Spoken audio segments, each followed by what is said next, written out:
السلام علیکم اسٹوڈینٹس، امید ہے آپ سب لوگ بالکل خیریت سے ہوں گے۔ اور اردو الف میں ہم نے آج سبق نمبر 6 پنچایت کا جو ہے خلاصہ تحریر کرنا ہے، ٹھیک ہے۔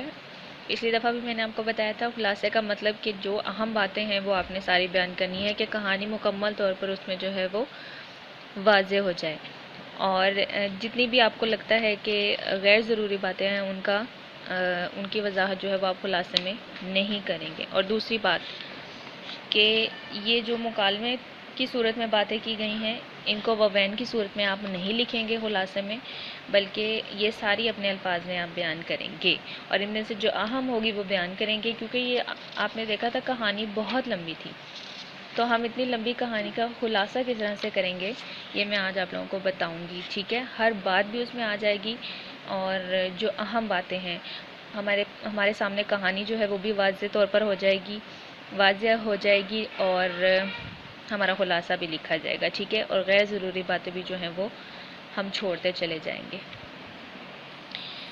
میں نے جو لکھا ہے آپ کے سامنے یہ شیئر کر دیتی ہوں آپ سے، پڑھ لیتے ہیں اس کو۔ خلاصہ ہے جی پنچایت کا، شیخ جمن اور الگو چودھری دونوں بہت گہرے دوست تھے۔ دونوں مشترکہ کھیتی باڑی کرتے تھے اور ایک دوسرے پر مکمل بھروسہ کرتے تھے۔ جمن کی بیوہ خالہ نے تاحیات روٹی کپڑا کی سہولت کے بدلے اپنی ملکیت اس کے نام کر دی تھی، یہی پڑھا ہے ہم نے۔ ملکیت پر قبضہ ملتے ہی جمن اور اس کی بیوی کا رویہ خالہ سے بدل گیا۔ کچھ دن صبر کرنے کے بعد جب خالہ بھی مزید برداشت نہ کر سکی تو اس نے پہلے جمن سے بات کی، مگر اس نے بے رخی سے جواب دیا کہ میرے پاس ماہانہ دینے کو رقم نہیں ہے۔ پھر خالہ نے جمن کو پنچایت کی دھمکی دی، ٹھیک ہے۔ یہی باتیں ہوئی تھی یہاں تک ساری۔ یہاں اس نے کہا تھا میرے پاس روپیہ نہیں ہے، پھر خالہ نے اس کو یہاں پنچایت کی جو ہے وہ دھمکی دی تھی، ٹھیک ہے۔ اس سے اگلی بات کرتے ہیں جی۔ اس پر بھی جمن ہنسا کیونکہ پورے گاؤں میں اس کا اثر و رسوخ تھا، ٹھیک ہے۔ بوڑھی خالہ نے گھر گھر جا کر فریاد کی، لیکن جمن کو کوئی ڈر نہیں تھا، اس لیے اس نے کسی کے آگے بھی فریاد نہیں کی۔ چنانچہ شام کو پنچایت لگی۔ جب خالہ نے سب کو اپنی سنا لی تو فیصلے کے لیے الگو چودھری کا انتخاب ہوا۔ جمن کو حوصلہ ہوا کہ یہ میرا دوست ہے، میرے خلاف فیصلہ کبھی نہیں دے گا، لیکن الگو ایک قانون کو جاننے والا آدمی تھا، اس نے فیصلہ بوڑھی خالہ کے حق میں دے دیا۔ فیصلہ سنتے ہی جمن سکتے میں آ گیا۔ اس کے بعد وہ الگو کا دشمن بن گیا اور بدلے کی آگ میں جلنے لگا۔ اسے بدلہ لینے کا موقع بھی جلد ہی مل گیا۔ 1 سال پہلے الگو خوبصورت بیلوں کی جوڑی لایا تھا، جس میں ایک کے مر جانے کے بعد اس نے دوسرا سمجھو سیٹھ کو 1 ماہ کے ادھار پر دے دیا۔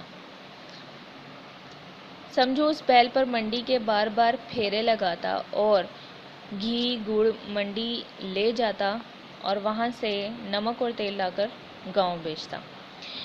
ایک دن بیل دگنا وزن ہونے کی وجہ سے ایسا گرا کہ پھر نہ اٹھا۔ سامان ہونے کی وجہ سے سمجھو خود بھی واپس نہ آیا، رات وہاں ہی گزاری، لیکن صبح ہوئی تو کافی سامان اور اس کے پیسوں کی تھیلی غائب تھی۔ پریشانی کے عالم میں گھر پہنچا تو میاں بیوی نے خوب ہنگامہ کیا، یعنی سمجھو سیٹھ نے اور اس کی بیوی نے۔ الگو پیسے مانگنے گیا تو لڑائی جھگڑا کیا۔ بحث و تکرار کے بعد پنچایت کا فیصلہ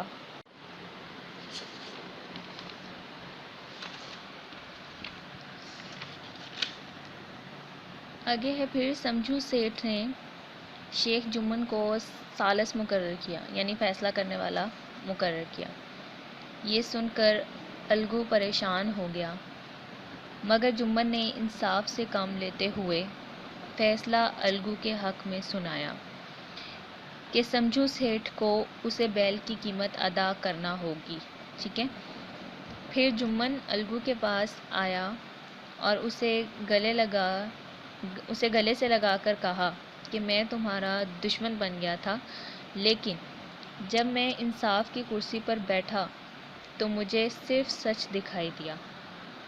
دونوں گلے لگ کر روئے اور پھر سے گہرے دوست بن گئے. ٹھیک ہے. تو یہ مکمل کہانی ہے، اس کا خلاصہ ہے. ٹھیک ہے. اور اس خلاصے میں مکمل کہانی جو ہے وہ سامنے آ گئی ہے. یہ آپ کو ایک بار دکھا دیتی ہوں تاکہ کوئی مشکل نہ ہو آپ کو.